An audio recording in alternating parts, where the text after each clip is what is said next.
Salve, salve nação alvinegra, começando mais um vídeo aqui no canal John do Timão. Então, quero pedir para quem não for inscrito, já se inscreva para a gente bater a meta de 105 mil inscritos. Deixa o seu like e vamos para cima. Uma ótima quinta-feira a todos os corintianos e corintianos que me acompanham, tá? Principalmente para quem está classificado para as oitavas de final da Copa do Brasil, né? Vai receber um Pix aí da CBF por essa classificação da terceira fase para as oitavas, né? Coringão avançou aí, temos algumas novidades importantes, entrevista hoje à tarde do Augusto Melo também, então a gente fica atento aí para as principais novidades. Certo, família? Peço que me sigam também nas redes sociais, Instagram, TikTok, Kawaii, Twitter, todos os links aqui embaixo na descrição. Vamos pra cima. E editor, pode rodar a vinheta. Ó, salve o Corinthians! Bom, família, gostaria de começar agradecendo, né, a presença de todos ontem na live no TikTok, também no YouTube, né, fizemos aí a live pós-jogo, bacana, 1 hora, né, basicamente aí de live, gostei bastante. Agradeço a participação de todos e vamos para cima, tá? O Corinthians entrou em campo com a escalação que a gente trouxe, né? O time basicamente titular da nossa equipe nesse momento. E, cara, foi um primeiro tempo morno, bem morno mesmo. Tivemos uma boa chance com o Yuri, finalizou de pé esquerdo no rebote, o Bidon não conseguiu pegar. E depois fizemos o gol numa jogada estranha, né? Porque foi um passe do Wesley, um bate-rebate na zaga do América, né? Bateu em 2 jogadores, aí sobrou pro Breno Bidon, escorou no Yuri, ele finalizou de pé esquerdo. 1-0 Corinthians. Tivemos uma grande chance no último lance do primeiro tempo. Um lançamento pro Yuri, ele poderia dominar para ele e fazer o gol. O que ele faz? Dá o passe de peito pro Fagner. Fagner poderia dominar, escolher o canto e fazer o 2-0. O que o Fagner faz? Tenta chutar a bola no ar com o pé esquerdo. Obviamente a bola foi no meio, o goleiro encaixou. Certo? Então tivemos 1-0 no primeiro tempo e uma boa chance de fazer o 2-0. Não fizemos. Começa o segundo tempo. O Corinthians ainda com a posse de bola, jogo controlado, até que surge um lateral pro América, que era para ser lateral pro Corinthians. Tá, isso precisa ser dito. Era um lateral pro Corinthians, o árbitro deu lateral pro América. O América não tem nada a ver com isso. Bateu lateral na área do Corinthians, o Félix Torres cortou. No rebote, o Anderson, né, acertou um chutaço no ângulo. 1-1. E aí se torna um jogo perigoso, por quê? Porque o Corinthians não converteu as oportunidades. O Corinthians teve mais de 20 chances, 25 finalizações. Só 6 foram no gol. Ou seja, quase 20 chutes do Corinthians não foram no gol. Isso é um problema, cara. A gente vem falando sobre isso há muito tempo. Ainda mais contra um time de Série D, né? Um time frágil, vamos colocar assim. O nível não era equiparado. Era um jogo ontem para ser tranquilo. E a sensação do torcedor ontem foi, cara, meu Deus do céu, tudo aquilo que a gente construiu nas partidas contra o Fluminense, contra o Nacional em casa, na última partida nossa em casa, né? O último jogo do Corinthians foi contra o Argentino Júnior, 4-0. Pô, a gente saiu feliz, o time evoluiu, melhorou, beleza, vamos lá. E aí na partida de ontem, mesmo vencendo, a gente sai com a sensação de que, meu Deus do céu, o time regrediu, o time tá pior. Tivemos aí esse gol de empate, o Corinthians fica rodando a bola, roda, e não cria a grande chance.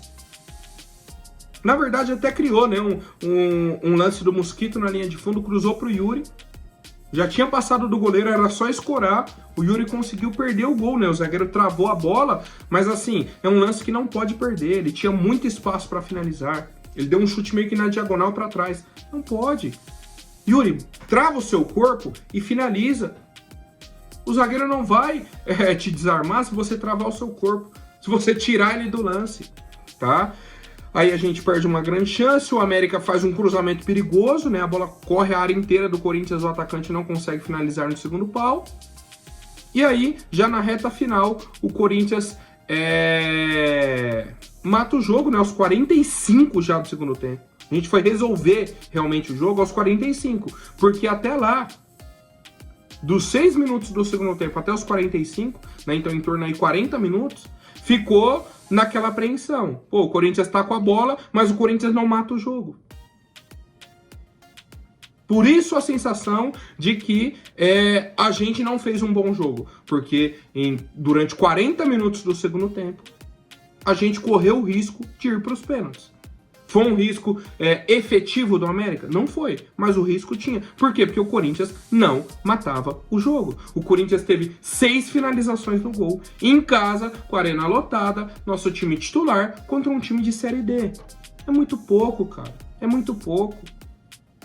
Tá? Tivemos aí alguns lances em que, quando a gente pausa o lance e fala, ó, se o jogador tivesse tomado essa decisão e não aquela, seria uma chance clara de gol. Por exemplo, o Romero dominou uma bola dentro da área, sozinho, e o Rodrigo Garro estava no segundo pau, sozinho, dentro da área, sozinho, que ele poderia só escorar para o Rodrigo fazer o gol. O que ele fez? Ele chutou em cima do goleiro, perdeu o gol, perdeu o lance. Um lance que era uma chance claríssima. Certo? Então são algumas tomadas de decisões que o Corinthians precisa mudar para evoluir, tá? Mas é isso. No fim do jogo, né, como eu disse, aos 45 tivemos o segundo gol, um lance do Ranieri, que ele não desistiu, desarmou o jogador do América, voltou, cruzou, a bola pegou em 2 jogadores do América, um bate-rebate entre os jogadores, né? Bateu, voltou, sobrou no Kaká, ele chutou, a bola desviou no zagueiro e entrou no gol. Ou seja, nos 2 gols do Corinthians, na construção do lance, a bola bateu em 2 jogadores do América, e sobrou para um jogador do Corinthians. Certo? Nos 2 gols a bola sobrou. Primeiro para o Breno Bidon, depois para o Kaká. Essa é a crítica do torcedor, tá? A gente está feliz pela classificação, inclusive a gente já esperava a classificação e a gente esperava um jogo tranquilo. Por aquilo que a gente fez contra o Argentino Júnior, um 4-0, um jogo super de boa, tivemos chances e fizemos os gols, sufocamos o time adversário e foi isso. Hoje a gente esperava mais do que foi contra o Argentino Júnior. Não exatamente mais gols, mas mais de nível de atuação, tá? Mais nível, mais pressão, mais chances de gol. E não tivemos, tá? E não tivemos. Por isso, a insatisfação nesse sentido do torcedor, tá? Esperava mais do Corinthians contra um time de Série D. E aí já vou até entrar aqui na coletiva de imprensa do Antônio Oliveira, tá? Ele falou o seguinte, ó. Não há jogos iguais, contra o Fluminense passamos sufoco? Não. Claro que não. Contra o Argentino Júnior nós passamos sufoco? Estamos a falar de um jogo que foi há 7 dias e foram os mesmos jogadores, portanto, não há jogos iguais, porque os adversários são sempre diferentes, colocam-nos problemas diferentes e nós temos que arranjar as melhores soluções. Isso aqui não é PlayStation, estamos a tratar de pessoas independente de investimento, nossa obrigação perante o América era passar. Estava a esperar o quê? Um 10-0? E aí a minha resposta é muito simples, Antônio. O jogo contra o Fluminense passou sufoco? Não. Contra o Argentino Júnior passou sufoco? Não. Por que contra um time de Série D vocês passaram sufoco? Você tá entendendo que não faz sentido a sua resposta? E mais, você colocou a nossa obrigação era passar. Concordo, passaram. Estavam a esperar um 10-0? Não. Eu estava a esperar um 2-0, um 3-0. Mas um jogo tranquilo, em que o Corinthians tivesse o controle total da partida. E mais uma vez eu vou falar. Do minuto 6 do segundo tempo que a gente toma o gol até o minuto 45, o Corinthians estava com a posse de bola, mas não conseguia converter isso em chances. A gente teve uma grande chance com o Yuri. Uma. Aí que está o problema. Não é que a gente... não, se não fosse uma goleada de 10-0, não serve. Não. Se fosse um 2-0, com o Corinthians criando muitas chances e o América não tendo nenhuma oportunidade, pô, perfeito. Já era, tá tranquilo. Mas não foi isso que a gente viu, né? O Augusto continuou nessa tese dele, ele falou sobre as 30 finalizações, tá? Ele falou, ó, se fosse só 5 finalizações, eu ficaria preocupado, a gente chegou perto de 30, né? Que eu falei aqui das 25 e 6 no gol, mas, cara, volta a questão da conversão. 25 finalizações, só 6 no gol. Alguma coisa tem de errado.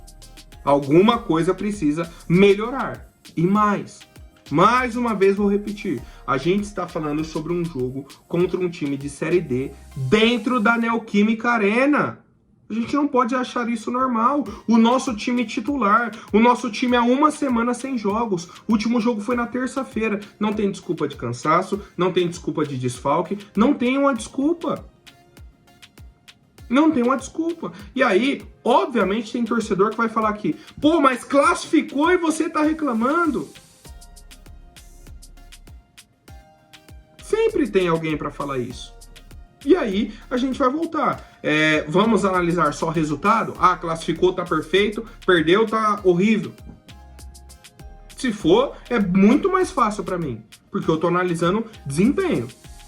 Estou analisando tomadas de decisões. O Romero não pode ser titular do Corinthians, né? Foi até um ponto que o Augusto citou aqui, e muitos torcedores perguntaram ontem na live, né? A gente falou muito sobre isso, sobre o Coronado ser titular ou não. O Coronado entrou bem no jogo ontem. Entrou bem. Só que ele jogou ao lado do Garro poucos minutos. Poucos minutos. Rapidinho ele já tirou o Garro novamente, né? E aí já colocou mais 2 volantes e tal, mas aí a gente já tinha feito o resultado já nos acréscimos, certo? Ele falou o seguinte, ó: nunca vou abdicar do equilíbrio. Quando achar que Garro e Coronado têm que jogar juntos, eu coloco. Não é ver quem tem mais técnica e pronto. E o papel do Bidon, ninguém percebe isso? E só falamos do Garro e do Igor Coronado? Quando achar que podem jogar juntos, vão jogar. E aí, eu tô enxergando um problema, que é o seguinte. Será que o Antônio tá achando que a gente tá pedindo o Coronado no lugar do Breno Bidon? Porque se for isso, pelo amor de Deus. A gente não tá pedindo o Coronado no lugar do Bidon. A gente quer o Coronado no lugar do Romero. É pra jogar Garro e Coronado, mas é pra jogar também Raniel e Breno Bidon. Não é pra mudar a dupla de volante, porque hoje ele colocou, né? Ontem no jogo ele colocou Raniel, Garro e Coronado. Será que ele tá pensando isso? Porque se for aí, faz sentido o raciocínio dele. Ah, não dá pra colocar só o Raniel e 2 meias, porque prejudica o meio campo. Mas é pra colocar Raniel e Bidon, mantém o Garro e põe o Coronado no lugar do Romero. É lá que a gente quer. Só que volta naquilo. O Antônio Oliveira não abre mão do esquema tático dele. Não abre mão. Ele troca 6 por meia dúzia. Ele demora para mudar e quando muda é 6 por meia dúzia. Ele não mexe no esquema tático. Tá? Então, continuo achando que a gente precisa fazer um teste com Garro e Coronado no time titular e Bidon e Raniel. Tem que existir esse teste e eu quero a opinião do torcedor, família. Bom, seguindo com as novidades, tá? O Corinthians ontem anunciou um novo patrocinador, né? A Fox Lux. O John já havia até antecipado para vocês, mas foi oficializado ontem. Tá aí a foto na tela, né? Do Augusto Melo, né? Com uma representante aí da Fox Lux. Qual que é o ponto que eu vou trazer para vocês? Não divulgaram o valor que o Corinthians vai ganhar. O Corinthians não divulgou isso. Vou fazer uma pergunta bem direta para o Augusto. Cadê a transparência que você prometeu no início do ano? Você falou, ó, todos os acordos que forem fechados, a gente vai explicar para o torcedor com transparência. Não durou nem 5 meses? Já acabou? Cara, qual a dificuldade de falar, ó, fechamos com a Fox Lux no valor X. Pronto, acabou, resolveu. Vai cometer o mesmo erro da gestão passada, que você tanto criticou, que você prometeu diferente. É tão simples, cara. É tão simples. Falou, ó, fechei um novo patrocinador, o valor é esse. Pronto, tchau. Mas não é essa a realidade hoje dentro do Corinthians, né? E seguindo, tivemos ontem também uma reunião entre a Gaviões da Fiel e a diretoria, né? O Augusto Melo, o Sérgio Moura e alguns outros membros aí da direção, tá? E falaram principalmente sobre 2 pontos. O primeiro é a transparência sobre o patrocínio com a VaideBet, né? O Augusto disse que já explicou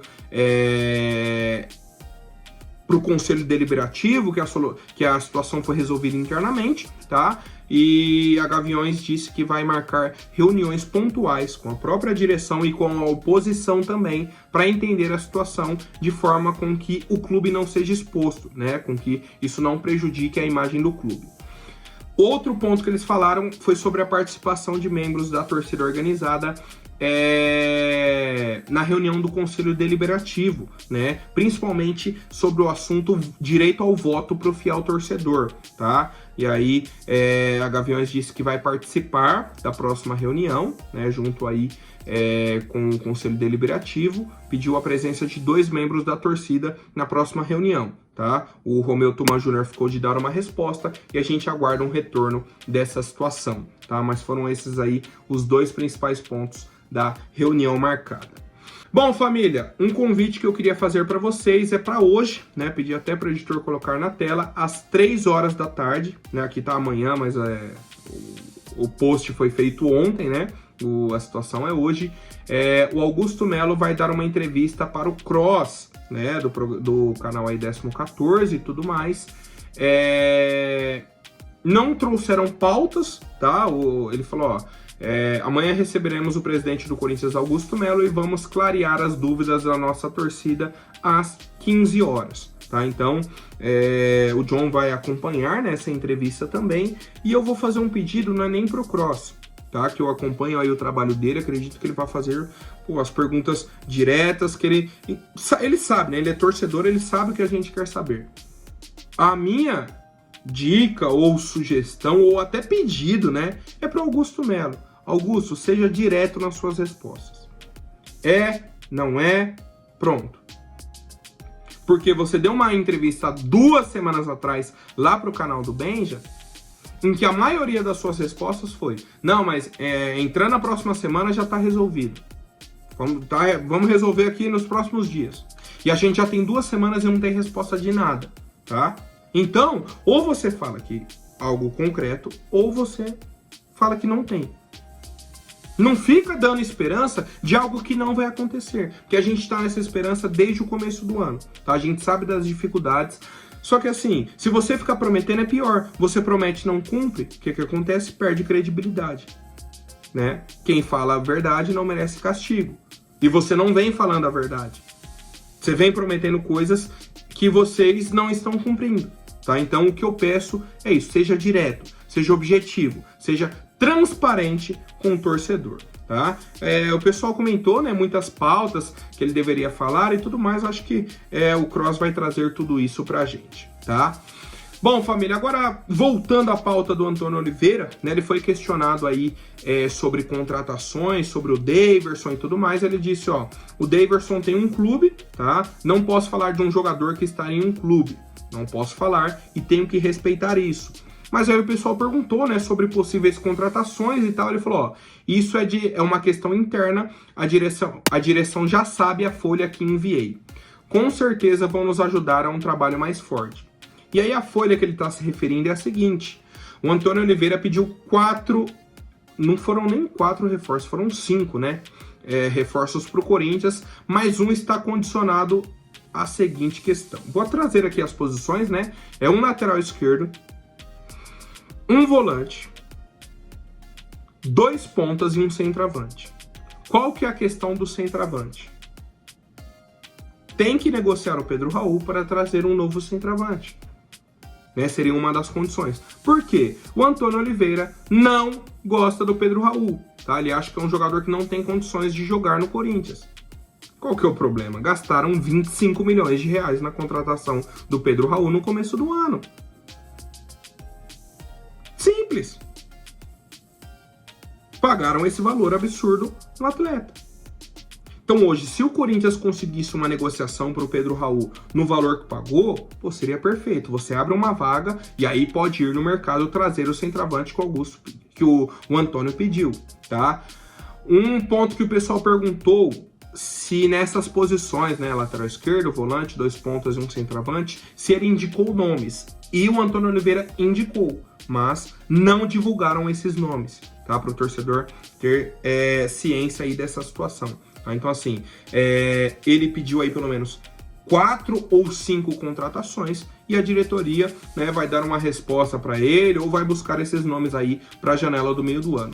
Eu particularmente acho que essas posições fazem mais sentido, né? O lateral esquerdo, como eu questionei, o volante para ser o reserva do Ranieri, 2 pontas são de necessidade assim extrema e o centroavante, se for um cara bom, chega até para tomar a vaga do Yuri. Tá? Apesar do Yuri ter números bons agora nessa reta, né? Nesses últimos tempos, inclusive com o Antônio Oliveira, ele já tem mais de 10 gols, 12 gols, né? O Yuri tem na temporada, uma média bacana, tá em 23 jogos, basicamente 1 gol a cada 2 jogos. Faz gol, jogo sim, jogo não. É uma média interessante. Só que eu tenho ainda a impressão de que ele não é esse matador que o Corinthians precisa, tá? Mas quero saber a opinião de vocês sobre a lista do Antônio, se vocês indicariam algum nome e até sobre essa questão do Pedro Raul. Cara, infelizmente, vou dar o braço a torcer. Acho que o Antônio tem razão nessa situação. Acho que seria interessante a gente tentar aí uma negociação do Pedro Raul e buscar outro nome no mercado. Certo, família? Agora, rapidinho antes da última notícia, vou pedir para quem não for inscrito, se inscreva aí embaixo e deixem o seu like. Vou ser bem direto mesmo, tá? O Milan, time da Itália, tem o atacante Rafael Leão, né, o ponta esquerda, português, craque da bola, cracaço. E ele tem muitas propostas para deixar o Milan agora no meio do ano. Inclusive, acho que o PSG, né, tá interessado, que o Mbappé vai para o Real Madrid, né, tá de saída do PSG, o PSG quer contratar uma reposição. Seria o Rafael Leão. E aí, o Milan vai precisar de uma reposição pro Rafael Leão. Qual é o nome? Wesley. Tá? O Milan está avaliando a contratação do Wesley, atacante do Corinthians. Já falamos aqui sobre diversos times, né? O Atlético de Madrid, tem um time alemão também, o West Ham, Brighton, diversos times. Então, aquilo que a gente vinha conversando sobre 30 milhões de euros, se você tem times da Europa brigando, times grandes, como o Milan, Atlético de Madrid, a tendência é que esse valor suba.